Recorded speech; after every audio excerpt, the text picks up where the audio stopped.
მეოთხე ცილინდრის სვეჩა უნდა შევამოწმოთ და აგერ მარკოს ეს კაცი მარკოს ქვია ამოწმებს სამხელს და მეოთხე ცილინდრს რომ მიუდგე ცოტა არ იყოს და მოუხერხებელია.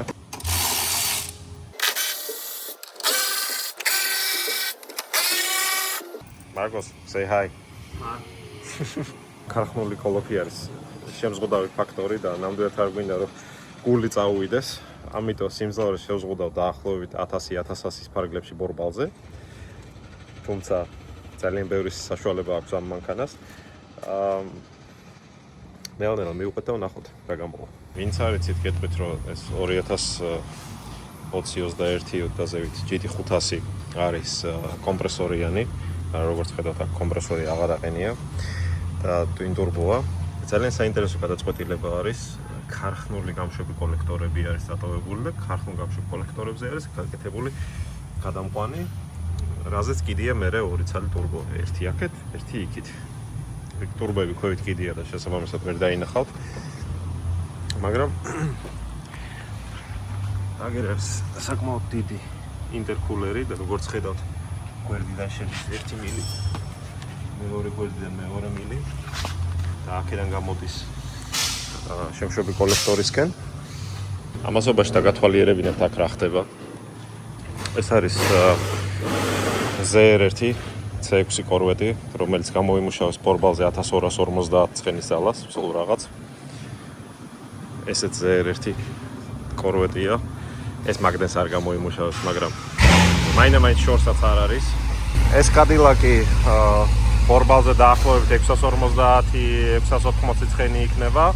ეს არის 725 ცხენიანი პაკეტი, ეგრე ქვია. Z06 არის C7, რომელზეც არის შეცვლილი intake-ი, გამშვები კოლექტორი, flex fuel სენსორი აყენია და ეს ხუფი, ალების სანთლები, შნურები, ეგრეთ წოდებული სვეჩის პროვოდები, გამშვები კოლექტორი, მთლიანი X-pipe-ი, კატალიზატორის გარეშე მგონი, flexi-ც საკმაოდ წინ შეგვიძლია წავიდეთ ძალაში, იმიტომ რომ ეთანოლზე იმუშავებს მანქანა ისევე როგორც 93-ზე. flex fuel-ი იქნება და როგორც გაუსწორდება მომხმარებელს, ისე ჩაასხავს და გააზავებს. ამ მანქანაზე საწვავის სისტემა არ არის შეცვლილი. ეს არის კიდევ ერთი ZR1, რომელიც 900 რაღაცას გამოიმუშავეს ბორბალზე. იქ Escalade, რომელიც 840 ცხენის გამოიმუშავეს ბორბალზე. ეს ნახეთ წინა სერიაში უკვე.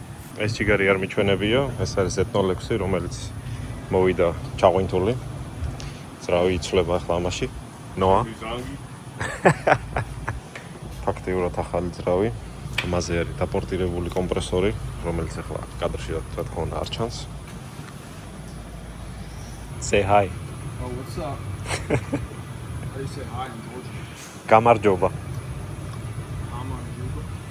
გამარჯობა. Yeah. Good job. Yeah, I'm fluent. Yeah. Couple more words and that's it. ეს არის 2025 წლის twin turbo E-Ray. სტოკი ძრავი, ყველაფერი სტოკია, გარდა twin turbo setup-ის. გამოიმუშავებს 612 ცხენს ბორბალზე, თუ სწორად მახსოვს, ჩვეულებრივ ბენზინზე. ეს სიმძლავრე არის ქარხნული ცეპლენის ლიმიტი. მაგძალაზე უკვე ცეპლენია იწყებს ბუქსაობას. ამიტომ ვისაც სურვილი გექნებათ, რომ C8 გაატურბინოთ, გაითვალისწინეთ, რომ ბორბალზე 600-ის ზევით ცეპლენია აუცილებლად უნდა დააპგრეიდოთ. ეს კი 2025 წლის ZR1, რომელთაც 100-200-377-ში ვიარე.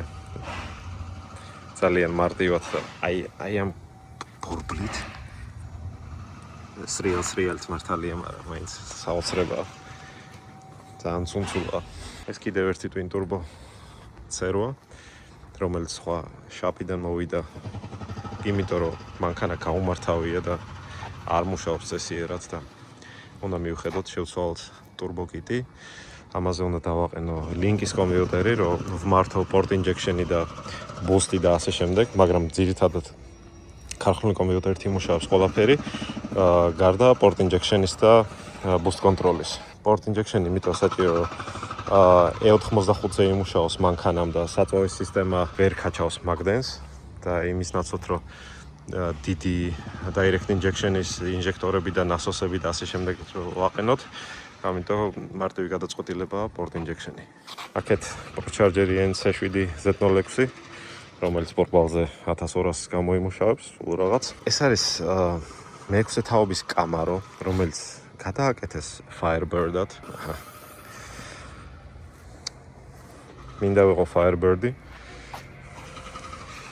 სხვათა შორის ეს მანქანა, რასაც ხედავთ 400,000 არის ამის ღირებულება ასეთი პროექტის. $-ზეა საუბარი. აყენია მაგნუსონის კომპრესორი და ნამდვილად არ ვიცი რავი გადაწყობილია თუ არა, მაგრამ ფაქტია რომ გალოვკა და ბლოკიც კი შეღებილია, იმიტომ რომ ადრე Firebird-ი ასეთი ლურჯი ბლოკით და გალოვკით გამოდიოდა ქარხნულად და მაგ სტილში არის გადაწყვეტილი. როგორც ხედავთ, ლურჯად არ შეღებილი, მთლიანი ძრავი. სახურავზე ესეთი შუშაბანდი აქვს გაკეთებული ძიგარს. მე მგონი კადილაკის სიდენიებია, მაგრამ ძალიან სიმპათიურად გამოიყურება. ვერაფერს დაიწონა. სიმპათიურად მე ვიტახ სიდენიებს, თორემ სხვა დანარჩენი გემოვნების ამბავია. აი ესე საოცრად გამოიყურება უკნიდან. დატოვეთ კომენტარები, რას ფიქრობთ.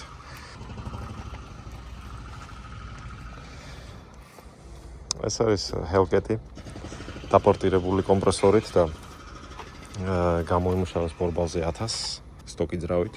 ეს არის C6 Z06, ძალიან სვეჟი, სუფთა, მოვლილ შენახული. ეს არის საიუბილეო გამოშვება, 100 წლის თუ რაღაც ჯანდაბა. კამაროზე L1, კადილაკი CT5, აქეთ კიდევ C6 Z06, რომელზეც ProCharger-ი აყენია. პორტბალზე 1200-ის მიდამოში გამოიმუშავებს ესეც და ეხლა დაშლილია, იმიტომ რომ გაგრილების სისტემის დააპგრეიდების პროცესშია. ესე გამოიყურება მოკლედ ერთი ჩვეულებრივი დღე ჩემთან სამსახურში. ანუ ეს Escalade ერთი, GMC მეორე, ეს Escalade ვახსენე უკვე. იქით კიდე ერთი Escalade, აქეთ ჩემი ზოოპარკი. და თქვენ გონიათ რომ მაგით დამთავრდა ყველაფერი? არა ბატონო. ეს ერთი ნაწილია შოპის. ეხლა მეორეს გაჩვენებ. See results in a minute. In it, you're tripping. This kid ain't got no limit. Billion but I ain't finished. Kept my head down, I'm still it. Do it for me, you do it for them. Don't need saving, which one spent? Ain't joking now, I'm being Jen. I think you got too many friends. What's done in the dark will come to light in the end. Don't worry about me, I'm walking dead, but I ain't going out like Glenn. Addictive personality, so she come round again. I don't sound like them, I see man on stage and the crowd was dead. I stay out the way and not in my head, did that and I made 5k. But I need 100 times that number so I can put it away to bill it, let man cook, no skillet. Bill it, lick it, rolled it up and I lit it. Bill it, in it, pop you ready if you're with it. Billion but I ain't finished, 10 years on I'll be still it, yeah. Bill it, from the ground up man, bill it, stick with it, see results in a minute. In it. ჯერჯერობით 9 PSI-ზე.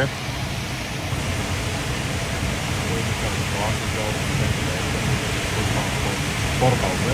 ეხლა ხნევას ცოტა გავზრდით და ვნახოთ რა სხვაობას მივიღებთ.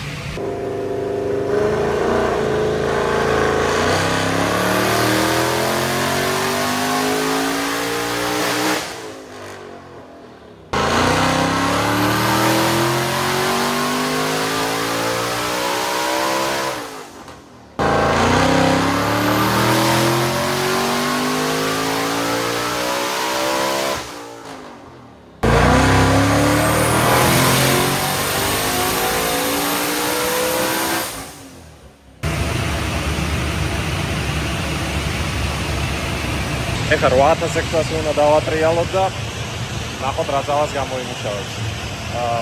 19 PSI-ზე.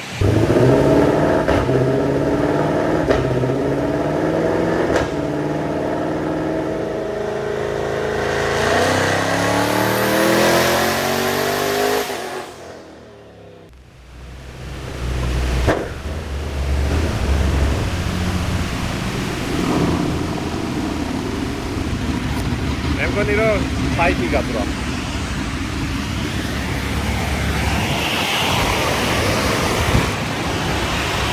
See anything? დავასწორეთ ფაიტი. იმედი აღარ გაძროება. ახლა გავტესტო და ვნახოთ.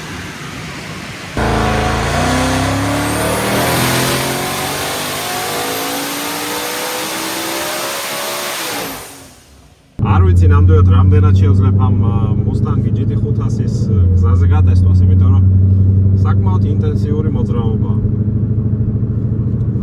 მაგრამ ყოველ შემთხვევაში დაინოს მერე აუცილებელია რომ გზაზე გავსინჯო, ნახო რომ საწვავის მიწოდება ყველა დიაპაზონში სწორია და იმდენია რამდენიც სჭირდება მანქანას, რასაც ახლა ვაკეთებ. მე ვაპატიეთ მიკროფონი არ მაქვს თან და ამიტომ ხმას კარგად ვერ ვიწერ.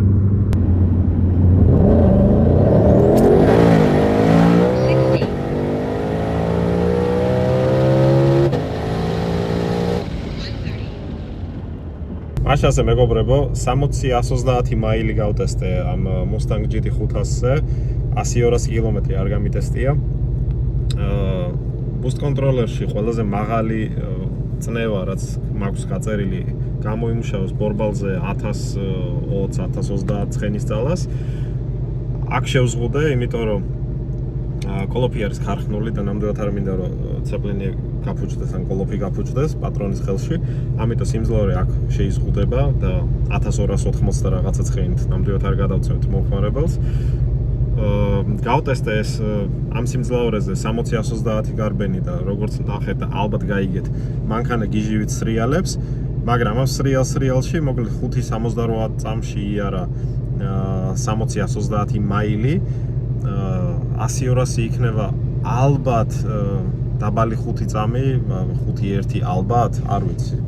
ვერაფერს ვერ მოგატყუებ ნამდვილად. მაგრამ სადღაც მანდ იქნება რა, ან 4-9 ან 5-1 რაღაც ეგრე. ცუდი შედეგი ნამდვილად არ არის იქიდან გამომდინარე რომ მანქანა სრიალებს გიჟივით. ეხლანდელი ამ ყველაფრის შემოწმების და გატესტვის მიზანი და მუღამი იყო ის რომ მენახა რომ მანქანა გამართულად მუშაობს და არ აქვს არაფერი ხარვეზი სიჩქარეებს ცვლის და არ სრიალებს კოლოფი და ასე შემდეგ. და პრინციპში ამითი მე ჩემი ურთიერთობა დავამთავრე ამ მანქანასთან.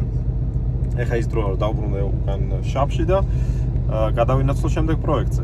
მეგობრებო, ეს არის 2022 წლის Cadillac CT5V Blackwing 6.2 კომპრესორი, რომელიც ახლა უკვე არის LMR-ის 800 ცხენიანი პაკეტი, 800 ცხენი იგულისხმება მახავიკზე. პაკეტს ქვია ასეთ ორი სავალდებულო არ არის ზუსტად 800 ცხენი გამოიმუშაოს, შეიძლება ქონდეს ცოტა მეტი, შეიძლება ქონდეს ცოტა ნაკლები. ყველა მანქანა ინდივიდუალურია. არის 10 სიჩქარიანი ავტომატი.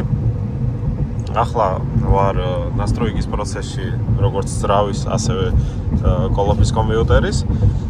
ჯერ გზაზე მოვამზადებ მანქანას და დავრწმუნდები რომ ყველაფერი რიგზე აქვს და მზად არის მანქანა დაინოსთვის. მერე კი დავაყენებთ მანქანას დაინოსტენზე და დაინოზე დავასრულებ ძალის მხრივ ნასტროიკას. ნახავთ რა სიმძლავრეს გამოიმუშავებს ჩვეულებრივ ბენზინზე 93-ზე. და შემდეგ უკვე ფინალური შტრიხები ისევ გზაზე იქნება შესატანი, რომ 100% დარწმუნებული ვიყო, რომ ყველა სიჩქარეს ისერთავს როგორც მე მინდა და როგორც საჭიროა ზოგადად და ყველაფერი ხუთიანზეა. 5 წუთიც არ გავიდა და წვიმა მოდის. ამიტომ გზაზე დიდად ტესტებს ვერ მოახერხებ გარდა ჩვეულებრივი კატაობის რეჟიმისა.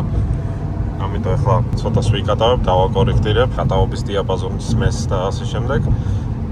წავალ ისევე უკან შაპში და ინოზე. და ისევ 5 წუთიც არ არის გასული. აგერ მზემ გამოვანათა. არავით არ ეწვიმა, ვითომც არაფერი. აი ესეთი უცნაური და საინტერესო ამინდი არის ჰიუსტონის მიდამოებში და ზოგადად ტექსასში. შეიძლება დაუშვას და მაგრა იწვიმოს და მე 5 წუთში მზეანათებს და ყველაფერი მშრალია. რაც იმის საშუალებას მაძლევს, რომ მანქანა იოლად გავტესტო. იმიტომ რომ გზა და გზის საფარი უკვე მშრალია.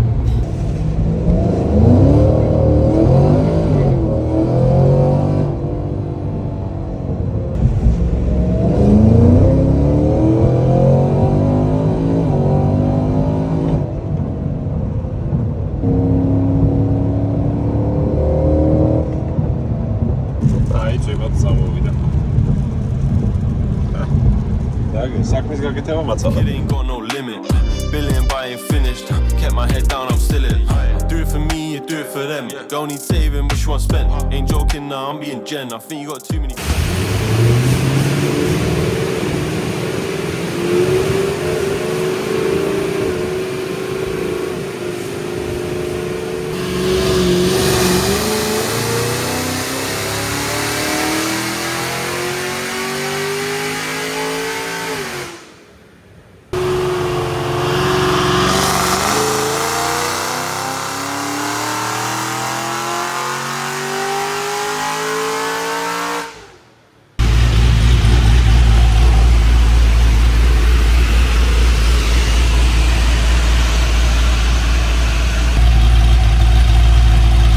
მანქანას ცოტას გავაგრილებ, კიდევ გავწესავ და ნახოთ რა თქმა უნდა გამოიმუშავა.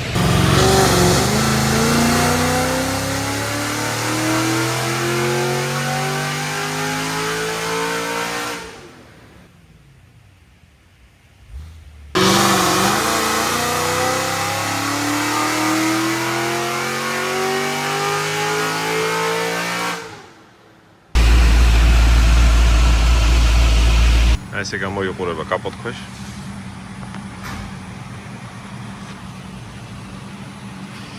ამანქანას უყენია გამშვები კოლექტორი, ინტეიკი, რასპრედვალი, თავის ყველა საჭირო კომპონენტით. სრული ვიხლოპი ბოლო ბაჩოკის გარდა, oil pitch tank-ი, ღვედი, ქვედაშკივი. ჩვეულებრივი 93-ზე დანასტროიკებული. ტრანსმისიაზე ძრავის კომპიუტერი და ნახევრის ხოლმე არის გრაფიკში. ბურჯი არის ქარხნულის შედეგი, 559 ცხენის ძალა ბორბალზე და 563 ფუტბოლნი თორქი, ხოლო წითელი არის საბოლოო შედეგი, რაც არის 688 ცხენის ძალა და 663 ფუტბოლნი თორქი, რაც არის ძალიან ვაჟკაცური შედეგი.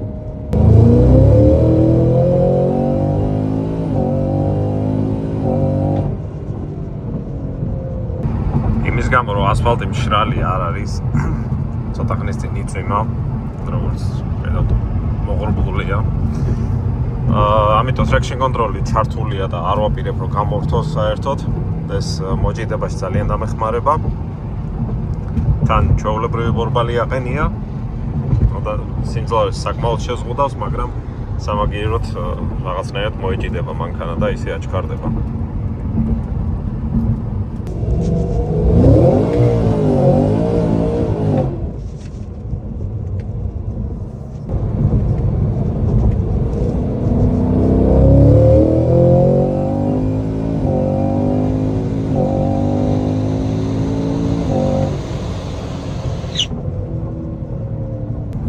ჯერამ მქონდა ჩამოწეული უსტვენ და გიჟივით.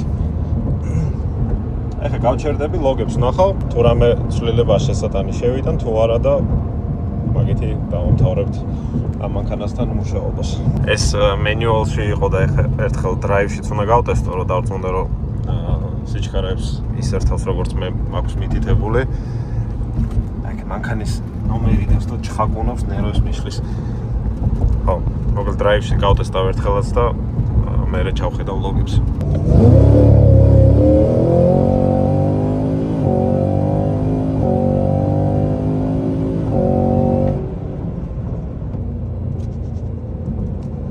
ამასობაში 2016-იან C6Z06-ში გადავინაცვლე.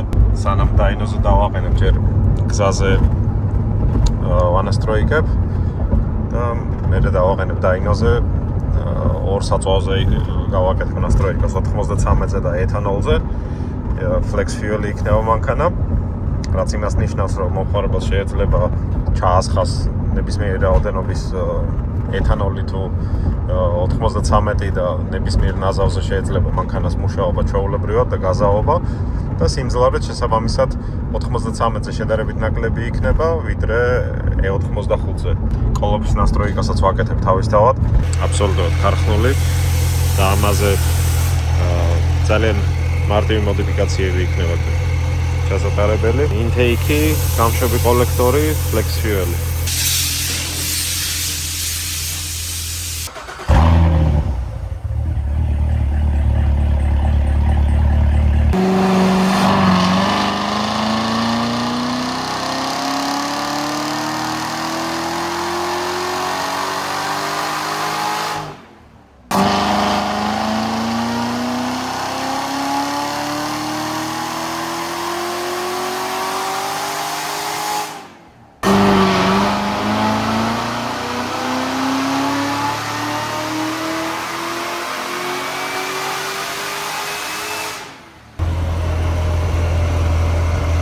ამანქანამ ხალხურ მდგომარეობაში აჩვენა 528 ცხენის ძალა და 556 ფუტ-პაუნდი თორქი 93 საწოლზე.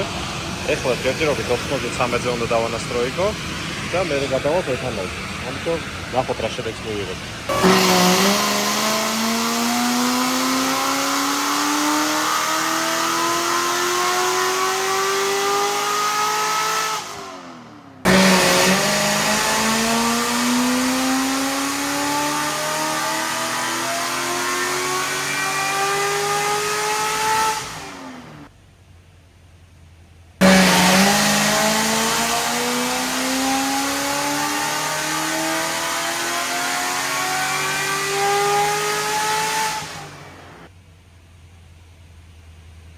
ღვედი შევცვალეთ ჯიგარზე. იმიტომ რომ ქართული ღვედი ეყენა და სრიალებდა. ნახოთ ახლა თუ მოვიმატება სიმძლავრე.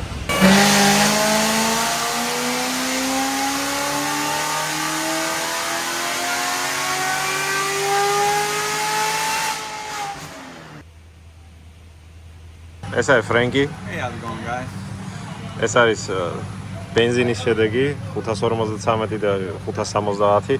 ახალ ღვედს როცა აყენებ, ის ახალი ღვედი თავიდან სრიალებს ყოველთვის და რამოდენიმე გარბენი ჭირდება იმისთვის, რომ სრულ მოჭიდებაში იყოს.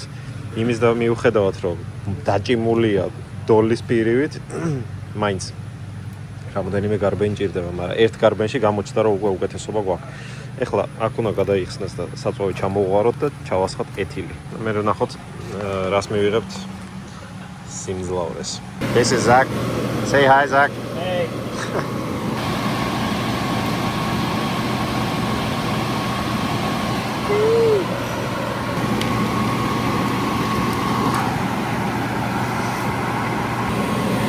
Schlange da erstewulia.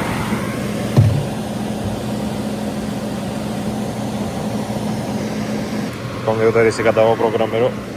Zamokso čartao, mudmivot cało benzini. How much fuel? Little over half tank. No, how much fuel are we gonna put in it? Like 10 gallons? 5 gallons. 5? Yeah. E85, right? E85, correct. Fuel box ცოტა მეტია საწვავი. Is it coming? Gonna need some more of these. It works? Yeah.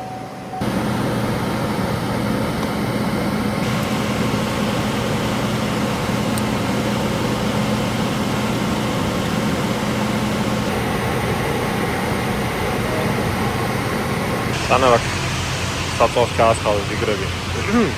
აგერ. ვიდეო თიორესი.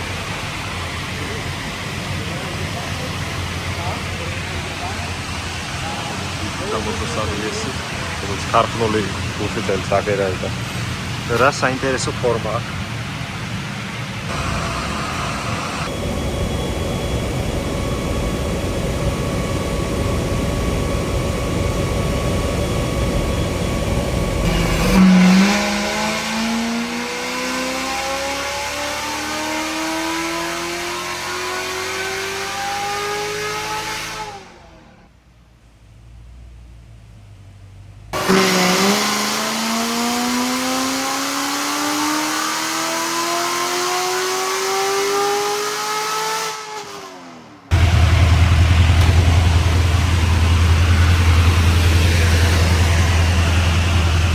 ეს სიმძლავრე არის ბორბალზე, ვინც არ იცით.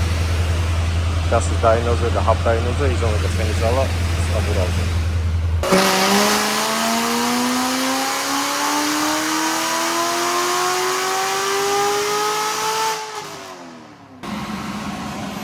$597, 613 ბორბალზე. ეგეც ეგრე მეგობრებო, საკმაოდ ვაშკაცური შედეგია. იმის ყოლობაზე რომ მარტო ინთეიკი და ვიხლოპი აქვს მანქანას შეცვლილი და ეს ხუფი ზოგადად ძალაზე არ მოქმედებს, მაგრამ შედარებით უფრო მეტი მოცულობა გაქვს შიგნით ვიდრე ქარხულ ხუფზე. და ამ კომბინაციისთვის თან შკივები არ არის შეცვლილი ქარხული, ანუ ქარხულ წნევაზეა. ბორბალზე ფაქტიურად 600 ძალიან მაგარი შედეგია. საწვავი გამოვიდა E60, 60% ეთილი. 93-ზე იყო 553 ცხენი ბორბალზე, 597 გვაქვს ეთილზე. მგონი ვაშკაცური სხვაობა გამოვიდა. ეხლა ჩამოიხსნება დაინოდან და გზაზე გავატარებ ფინალურ პატარ-პატარა შტრიხებს შევიტან და გავტესტავ რომ ყველა სიჩქარეს რთავდეს წესიერად, ყველაფერი ხუთიანზე იყოს და მაგით დამთავრდება ჩემი და კორვეტის ურთიერთობა. ასევე ბაკის ხუფზე დავაკარე სტიკერები, თუ რა საწვავი უნდა ჩაისხას.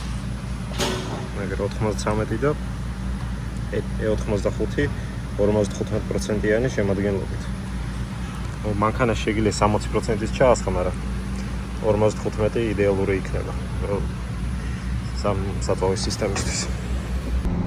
ისევ გზაზე ბოლო შტრიხები. უნდა შევამოწმო რომ კოლოფი წესიერად რთავს თუ არა იმ ბრუნზე რა ბრუნზეც სჭირდება. დრაივში სხვა ბრუნზე გადართავს და მენიუალში სხვა ბრუნზე, პირობითად დრაივში შედარებით ნაკლებს დაატრიალებს და მექანიკაში მენიუალში შედარებით უფრო მეც. მაგალითისთვის დრაივში როცა იქნება და გასწრო ბოლომდე ჩააჭერ დაახლოებით 6100-ზე გადართავს სიჩქარეს, ხოლო მენიუალში როცა იქნება დაატრიალებს 6.5-მდე.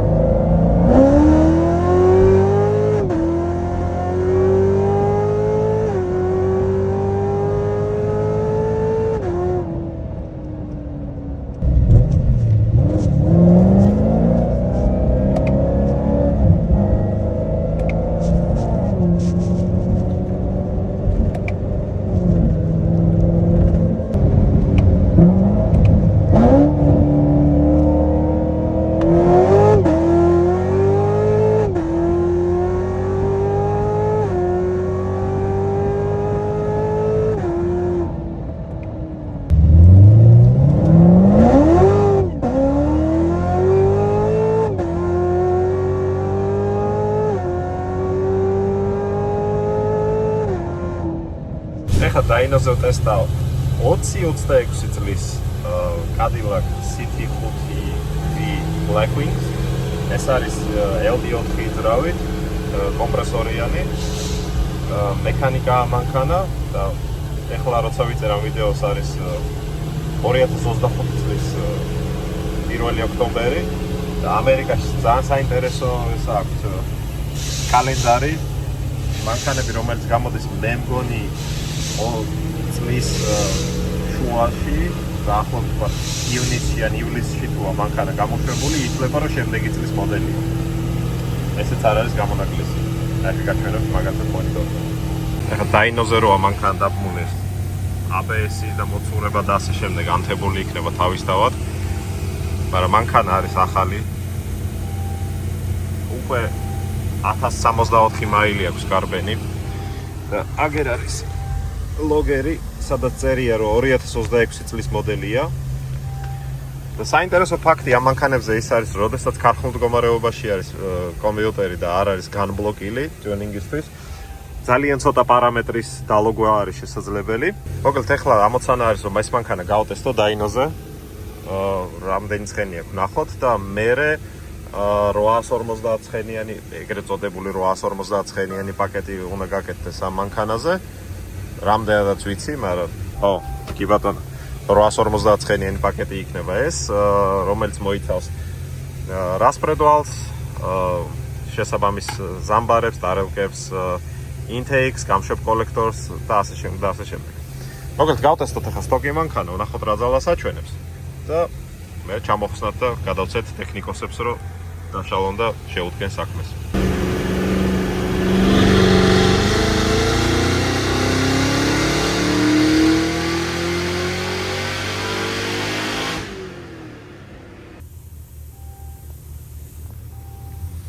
ეს არის ცივ კონდიციაში გატესტილი მანქანა.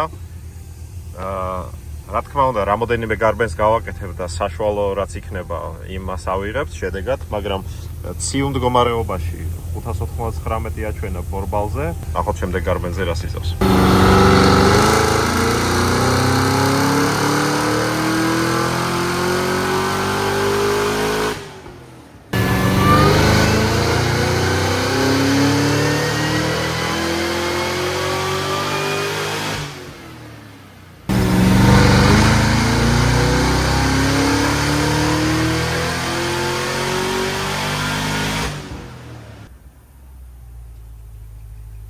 საბოლოო ჯამში ცხელ მდგომარეობაში ზედიზედ რო გავტესტე მანქანა 580 წელი აჩვენა ბორბალზე და 582 ფუტ-პაუნდ თორქი. რაც სტაბილურად გაიმეორა ზედიზედ რამოდენიმე გარბენში. მოკლედ ამას ავიღებ ბაზად, რომ ცხელ მდგომარეობაში შემდეგ მოდიფიკაციის მერე შედარება. Say hello.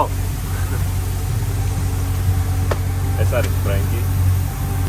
მოკლედ ამ ციფრებს ავიღებ ბაზად, რომ შევადაროთ შემდეგ მოდიფიცირებული მანქანა ცხელ მდგომარეობაში და ნახოთ რა სხვაობას მივიღებთ. რა თქმა უნდა, კარგია, როდესაც მანქანა აჩვენებს პირობით 6 ცხენის ძალას, მაგარია, მაგრამ რეალობა არის ის, რომ გზაზე როცა გადის ეს მანქანა 6 ცხენი არ აქვს, იმიტომ რომ ცხელდება, ტემპერატურა იცლებს და იდეალურ კონდიციაში მანქანა არასდროს არ არის, რომ ეს გაგრილებული იყოს, ცივი იყოს, მანქანა უცებილის ცხელი იყო.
Limit.